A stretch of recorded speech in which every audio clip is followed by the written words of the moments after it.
Here are some steps to actually becoming a traveler and leaving your hometown. First, you got to get a passport. I know in America, only around 30% of Americans have a passport. And I know in other countries, they may give you a passport when you're born or something, and they make it a little difficult for Americans to get passports, but it's actually not that difficult. All you have to do is go to CVS and get you a picture, go to the post office and fill out the form, and then it'll be at your house in 3 weeks. Doesn't take that much. Next, you have to stop thinking that travel is expensive. I actually saved more money when I was traveling than when I was living in LA.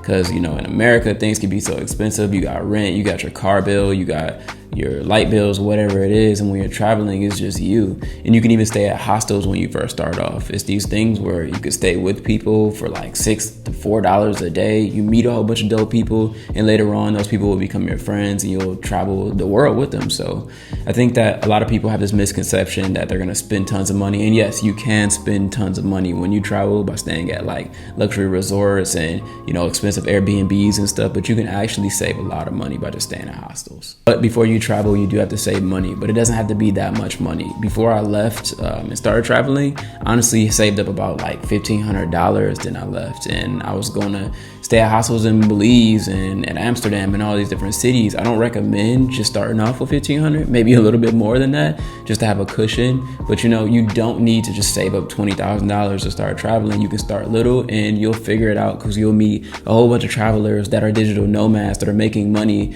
from all types of different avenues in life, and they'll definitely help you along your journey. Next, you got to sell all your shit. All that stuff that's in your car or in your house, just sell it all. You'll see what's important. If you can put it on your back, it's important. If it's a laptop or your tablets or your phone or whatever, you need those things, and a few pairs of clothes and stuff. And I don't know if you're a musician, maybe you just carry an instrument with you, but a lot of clothes you buy when you are traveling, and a lot of those other clothes is out of season anyways, or it's too small. So I recommend just putting things on your bag. I usually have my camera bag, I have my laptop and that kind of bag, and I have my bag for my clothes, and that's it. It's all you really need. And then when you're abroad, you'll figure out what you need. If you need a desk when you're traveling and stuff, you can buy that, then sell it.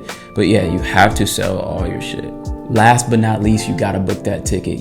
People always hit me in my DMs and say that they're gonna do that, they're gonna go here, do that. Just book the ticket, and then you'll figure it out once you do that. I believe that emotion follows action. So once you do that action, the emotions of figuring it out or whatever will come, and you'll figure it out because you'll be forced to figure it out. So I would recommend just booking a ticket. Don't talk about it, just be about it. Wherever it is you wanna go. And a lot of places are safer or it's more easier than you may think it is. So when you just book a ticket, you reach out to some people that that are in that travel destination, and just go. And from there, it'll give you the confidence to do it again and again and again. And it's fun. It's just fun just living and exploring. You learn so much when you're on the road. You meet so many like-minded individuals. You meet people that actually teach you things, teach you how to draw, teach you how to speak a different language, teach you how to trade crypto, whatever it is.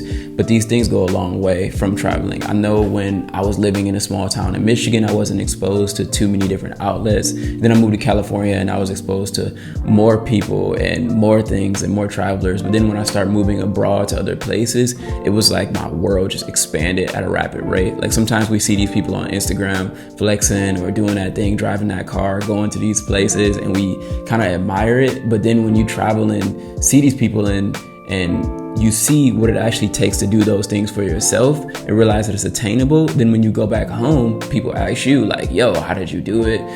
What does it take to do that thing? And it's almost hard to explain to them what it was, but I think it's just putting yourself in a different environment, and that new environment exposes you to different things. So in summary, just put the action in, book that ticket, get that passport. Traveling isn't that expensive. I'm telling you, it takes way less than you think. Just save a little bit of money, prep just a tiny bit, and you'll be just fine. And, honestly, if you have a little bit of money now and you've got some type of remote job because of the pandemic, it's the perfect time to make that decision.